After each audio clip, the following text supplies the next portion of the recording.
mungkin nih, Pak Mahfud juga mungkin belum move on. Mungkin. Belum move on. Kalau capres saya yang menang, saya dianggap penjilat rezim, Bang.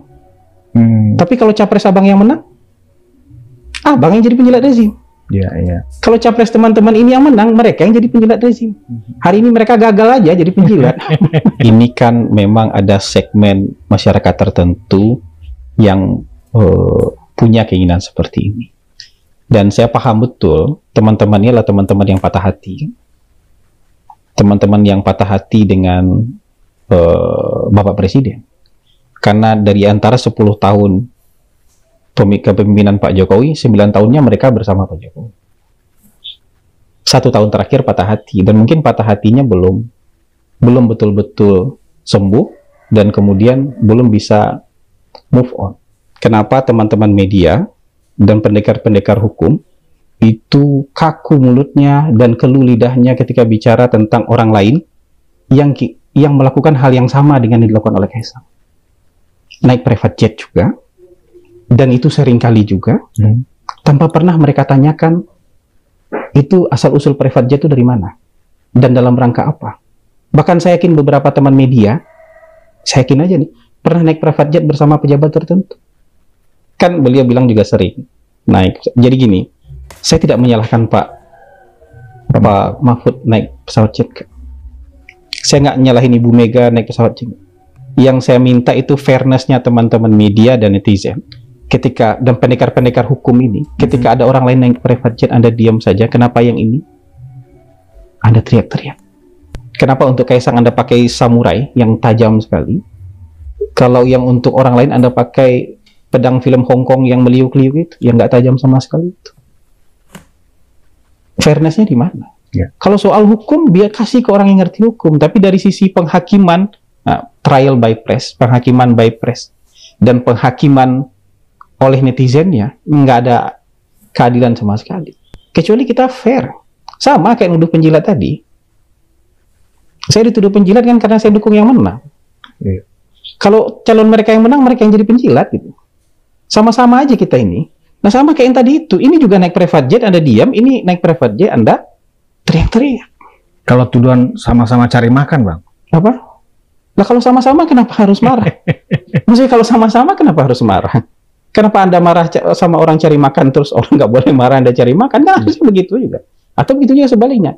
Kalau orang nggak boleh marah gara-gara Anda cari makan, Anda juga nggak boleh marah kalau orang cari makan. Kan keadilannya di situ, fairness-nya di situ. Yang jelas kalau untuk menetralisir isu-isu yang sifatnya fitnah, kebencian, disinformasi itu kita nggak bisa kerja sendiri. Nggak bisa, ini kan bukan kantor super body yang bisa melakukan banyak hal. Kita juga harus kerjasama dengan banyak instansi dong, yang bisa kemudian punya peralatan, punya power, punya kelengkapan untuk misalnya kan melaporkan media tertentu, atau melaporkan akun-akun tertentu, dilaporkan ke platformnya bahwa ini dia sedang melakukan tindakan yang tidak benar, misalnya memicu kebencian atau menyampaikan sesuatu yang disinformasi. Karena buat saya sekarang itu nggak cuma di media sosial. Ya. Mohon maaf nih, media juga punya tendensi seperti itu. Media mainstream maksud Abang? Ada. Saya di beberapa kali waktu Sri Paus datang. Ya. Ada sebuah media asing. Media asing yang sangat terkenal, sangat besar. Kemudian menghubungi saya. Nanya apa pendapat istana soal keberatan orang-orang Papua yang menyatakan dilecehkan, yang merasa budaya ini dilecehkan. Karena anak-anak yang berpakaian Papua yang menyambut Sri Paus itu bukan anak Papua, tapi konon katanya anak Maluku. Apa pendapat istana soal keberatan orang tokoh-tokoh Papua ini? Apa pendapat statement istana soal orang Papua yang merasa dilecehkan? Itu media besar internasional dari Eropa. Terus saya bilang, saya juga boleh pakai baju Papua. Orang Papua juga boleh pakai baju Padang boleh, pakai baju Jawa boleh. Kenapa harus merasa dilecehkan? Presiden juga boleh pakai baju Papua dari manapun asalnya dia. Orang Papua boleh pakai baju Sulawesi, boleh. Kita satu Indonesia kok. Kenapa ada orang menggunakan baju Papua? Tapi ini kan bukan itu jawaban yang dia mau. Dia mau manas-manasi soal kebencian. Iya, iya. Dengan menggunakan sesuatu yang sifatnya disinformasi. Begitu saya tanya siapa yang keberatan, itu dikasih nama lah apa segala macam. Tokoh-tokoh ini Papua, tokoh-tokoh kemerdekaan Papua. Ya agendanya apa? Ini kan menangani ini tuh jadi nggak cuma netizen, tapi juga kadang-kadang Di dunia nyata juga ada. di media juga. Tiba-tiba misalnya kan menulis Kaisang nebeng pesawat jet pribadi, Ya, tapi itu temannya bahasanya Tempo itu, Bang. nggak ikut.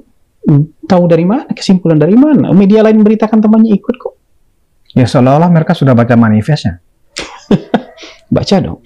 Atau ada jurnalis senior misalnya yang bilang, ini bukti bahwa Kaisang itu diservis oleh pesawat, karena pesawat jetnya mampir-mampir sebelum ke Philadelphia maupun setelah ke Philadelphia. Kenapa tidak mau memeriksa itu dengan hati yang, pikiran yang jernih dan hati yang lapang? Kalau pesawatnya berhenti di mana-mana, itu artinya pesawatnya mengikuti kebutuhan dan kepentingan si pemilik pesawat. Kalau berhenti di Tokyo, berarti kebutuhan pemilik pesawat. Berhenti dulu di mana sebelum Philadelphia, itu kebutuhan pemilik pesawat. Setelah itu pun berhenti kebutuhan pemilik pesawat. Karena kebutuhannya Kaisang hanya sampai di Philadelphia. Kalau berhenti sebelumnya, terus dibilang buat jalan-jalan, ini bukan buat jalan-jalan. Istrinya lagi orientasi. Dan dia mau berangkat di tanggal 20 Agustus. Cuman temannya ini mau berangkat tanggal 18. Karena temannya mau berangkat tanggal 18, Kaisang buru-buru tuh balik dari IKN habis upacara 17 Agustus. Naik pesawat apa? Naik pesawat ekonomi. Ada saksi matanya kok. Ada menteri saksi matanya, ada dirut TVRI saksi matanya, ada kepala Badan Sandi Negara saksi matanya. Dan dia duduk di pesawat. Sekarang kalau abang jadi anak presiden, mau ke Amerikanya naik private jet, abang bisa telepon nggak nih private jet jemput ke? Bisa. Kalau saya anak presiden bisa, Bang. Logikanya. Tapi dia enggak, dia naik pesawat ekonomi. Ada kebutuhan dia pencitraan nggak untuk ke Jakarta naik pesawat ekonomi? Berarti lagi-lagi unsur DFK-nya di sini memang unsur DFK-nya ada. Makanya yang kenapa saya turun membicarakan ini semata-mata untuk meluruskan DFK.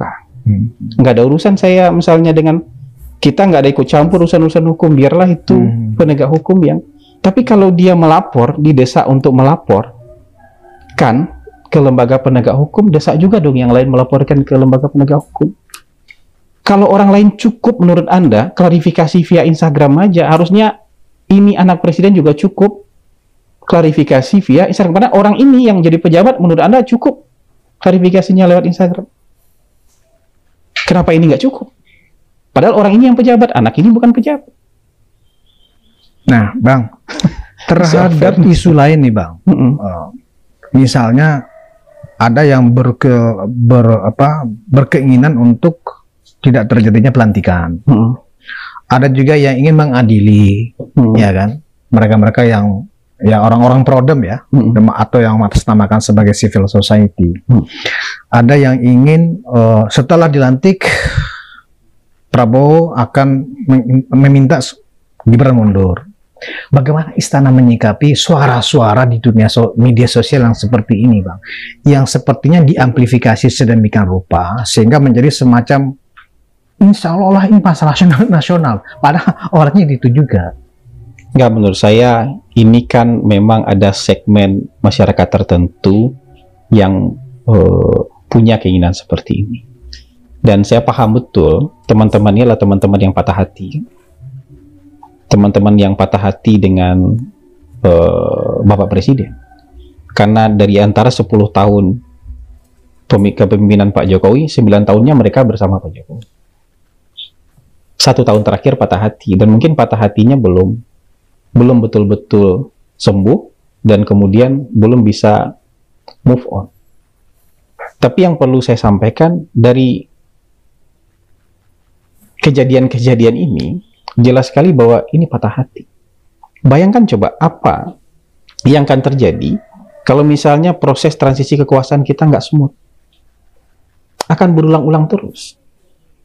Akan berulang-ulang terus. Karena pernah ada berhasil satu, maka orang akan mengulang-ulangnya lagi. Makanya saya sebenarnya keberatan lah. Ada misalnya intelektual-intelektual yang kemudian sering banget tampil di TV. senior kita juga di FISIP, yang selalu mengglorifikasi revolusi Prancis. Dia bilang ini hak tertingginya masyarakat untuk melakukan sesuatu seperti revolusi Prancis. Louis dan Maria Antoinette mereka geletin. Dia terobsesi banget kayaknya menjadi Robespierre-nya Indonesia. Tapi itu kan cherry picking dalam sejarah. Dia nggak kasih tahu bahwa Robespierre ini, tokoh revolusi Prancis ini 1 tahun berikutnya juga digoletin oleh rakyatnya sendiri. Kenapa? Karena dia menaikkan rejim teror. Digoletin oleh rakyat. Kenapa? Lu pernah goletin 1 orang nih, berikutnya ketika Anda dianggap nggak pantas sama masyarakat, Anda juga digoletin. Kan kalau sirkulasinya tidak normal, sirkulasinya tidak damai, orang akan cenderung memilih jalan tidak damai ini ketika mereka tidak puas. Makanya ketika Pak Harto diturunkan, habis itu Pak Habibie juga nggak boleh maju. Gus Dur kemudian diturunkan. Untung kita punya Ibu Mega, ya kan? Sampai terakhir. Kemudian karena Ibu Mega bisa selesainya lewat pemilu, Pak SBY bisa selesai lewat pemilu. Jadi jangan coba-coba lagi untuk melakukan sesuatu yang mengakibatkan transisi kepemimpinannya tidak damai, tidak normal. Dan yang menjadi pertanyaan itu, Bang, kenapa istana seolah-olah diam atau membiarkan? Bukan diam atau membiarkan, tapi kan sebenarnya jadi gini, kalau di level presiden itu urusan banyak sekali, urusan bernegara. Orang di istana itu kerja semua. Jadi memang ada isu segala macam, tapi hidup kita bukan buat ngurusin isu sebenarnya. Hidup mereka, bukan orang-orang di istana, presiden, menteri, dan segala macam. Bukan ngurusin isu, ngurusin kerjaan. Kadang-kadang kalau udah level kerjaan kayak gitu, kita nggak terlalu peduli sama isu. Yang peduli sama isu ini kantor PCO ini sekarang. Dan ini baru 4 minggu kan. Iya kan? Maksudnya yang benar-benar kerjaannya adalah memantau isu.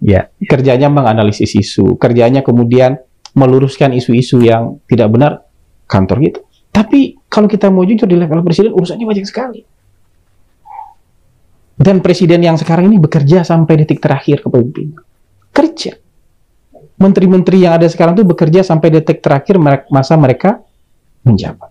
Kalau di masa lalu ini mungkin sudah beres-beres saja nih menteri, sudah siap beres-beres saja. Apalagi yang yakin mungkin tidak akan lanjut lagi, sudah beres-beres. Tapi menteri-menteri kita kemarin masih ada percobaan landing di IKN. Di IKN. Itu kan artinya minimal 2 atau 3 menteri masih melototin itu. Gitu.